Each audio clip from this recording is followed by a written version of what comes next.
Okay, I'm at the only entrance that I know of to Dogwood Cave in Southwest Washington. Let's see here.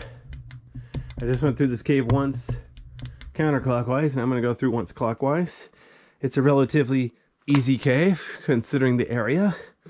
Anyway, most of it I can actually stand up in, and the floor is not too rough, so even the parts I can't stand up in, it's a little bit easy. There's some kind of interesting bug. No, I don't know what kind of bug that is. Mystery bug. Notice how the rocks here look like they got air bubbles in it, gas bubbles. A little gap up there. Here's the end of the cave, upper end of the cave.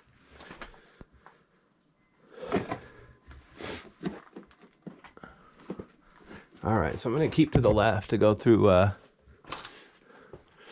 clockwise. So there's the entrance. There's the way I came down. It's actually a pretty difficult cave to find. There's no features around here to find it. So yeah, good luck finding it. Anyway, so you can see here, it looks like the cave branched off. But the ceiling comes down and the floor bulges up, so that's blocked off. All right, so I guess I won't be going that way. Here we are. Notice the ceiling hang down a little bit, but there's a way through here at least. There's another view of the entrance. A little bit tricky getting in and out. It's a bit steep, but that's what you'd expect from a cave this big. Usually the bigger the cave, the deeper it is, so you have to climb into it.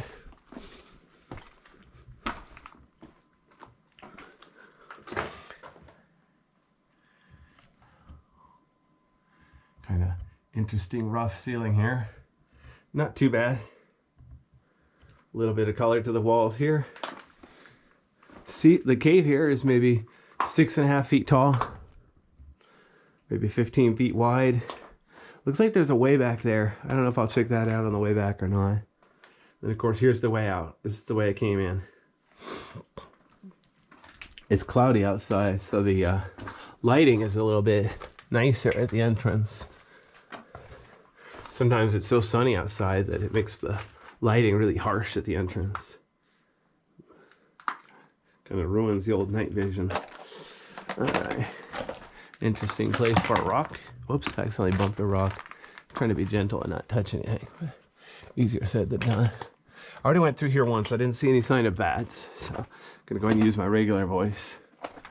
Although the funny part, somebody told me that if you whisper, it's a higher pitched voice. It's actually worse for the bats because they can hear that. So look at this. Here's an abrupt change in the floor from somewhat rough floor to a smoother floor. It's temporary though. And what's funny, even though it's nice and smooth here on the floor in the middle, it's much rougher along the wall. And then here it is again, getting rough. Interesting, huh?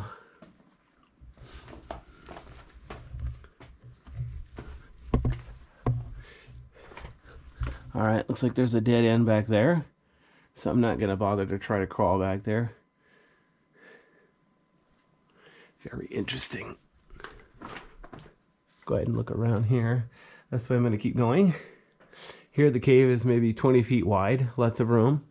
I'm standing up where it's almost 7 or 8 feet tall. I got plenty of headroom here.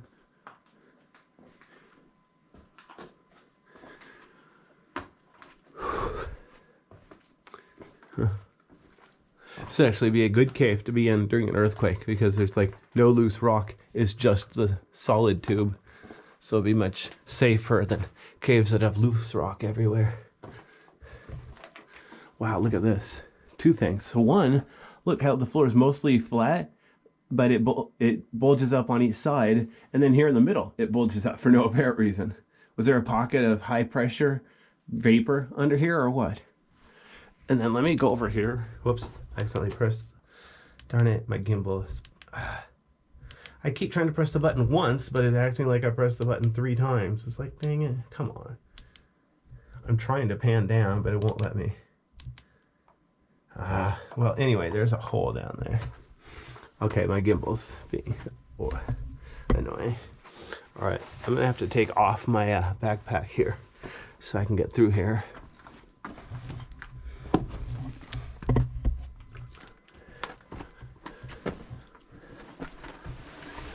Have to adjust my knee pad a bit. Notice how the floor definitely bulges up on the right side here. It's almost, especially right at this corner, it curves to the right and it bulges up to the right. So it's like the lava was flowing fast enough that it had like momentum, kind of like centrifugal force. There's not really such thing as centrifugal force, you know, that's really momentum. But anyway, you get the idea. I don't know for sure that's why it happened though, but that would make sense. Of course, if it makes sense, it's probably wrong. Anyway, hopefully somebody listening to this will correct me and explain what really happened, if there's a way to know. Obviously, we're talking about a tube 2,000 years ago, when it was way too hot for people to be near here. Liquid rock. Literally liquid rock. Oh, why the heck? Oh, that's funny. I accidentally turned my gimbal sideways. I just want to pan down so you can see the rock that's got green stuff growing on it. That's cave slime. That's perfectly normal and natural. In fact, it's very good. That means there's stuff living in here.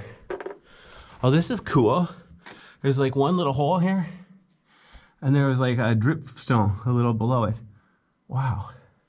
Looks like it goes back maybe 3 inches, not super far. Fascinating. So for whatever reason, that one spot was extra soft. So it leaked out the side and dripped down, solidified, made a formation. Kind of like this one right here, a little bigger. Except this one just sort of fell down from the ceiling. Or not fell down, stretched down from the ceiling. Okay.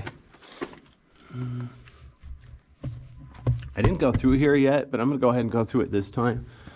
Before I do, let me show you the floor. Usually the floor and the ceiling are the best parts. The floor of the ceiling, the floor of the ceiling and the walls, those are the best part. Here's some plants growing. Somehow seeds got in here, they tried to grow. There's no natural light, so they're gonna be dead soon. And then over here, look at this. I'm on mostly rough lava, but there's some really smooth lava here.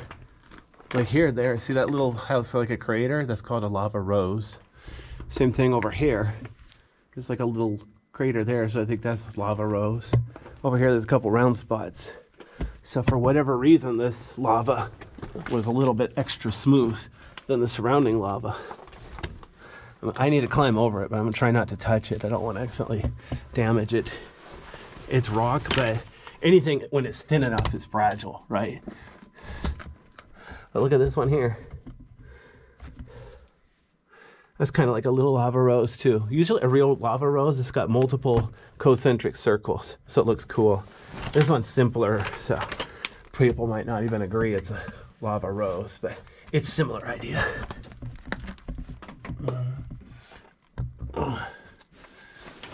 This cave's a little bit tricky.